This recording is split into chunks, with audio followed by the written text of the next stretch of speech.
भाइयों बहनों ये রিসেন্টলি একটা হারিং করা ভাইরাল ভিডিও সামনে এসেছে। সেখানে দেখা যাচ্ছে একজন সার্ভিস ইঞ্জিনিয়ার স্মার্টফোনটাকে ঠিক করার নামে গ্রাহকের পার্সোনাল ডেটা অ্যাক্সেস করছে, এমনকি পার্সোনাল ছবি।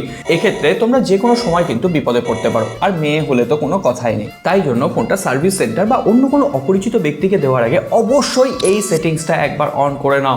হ্যাঁ, নিচে ফলো বাটনটা, না এটা কোনো সেটিংস নাই, করে রাখো, পরবর্তীতে কাজে আসবে। দেখো, স্যামসাং এর স্মার্টফোন যদি তোমরা ইউজ করো তাহলে সেটিংসে এসো, ডিভাইস কেয়ার, তারপরে মেইনটেনেন্স মোডটা অন করে দাও।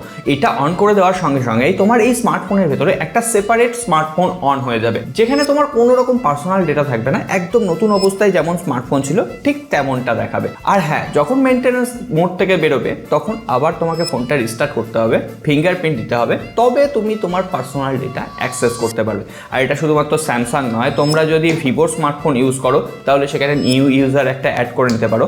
আর তোমরা যদি ওয়ানপ্লাস বা ওপো স্মার্টফোন ব্যবহার করো তাহলে সেক্ষেত্রে তোমরা রিপেয়ার মোড বলে একটা অপশন রয়েছে, সেটা অন করে দিতে পারো। আর তোমরা যদি অন্যান্য কোম্পানির স্মার্টফোন ইউজ করে থাকো তাহলে আমি অলরেডি তোমাকে ডিএম করে এর স্টেপগুলো বলে দিয়েছি। জাস্ট তোমরা কোন কোম্পানির স্মার্টফোন ইউজ করছো একবার কমেন্ট করে দিয়ে ইনবক্সটা চেক করে নিও।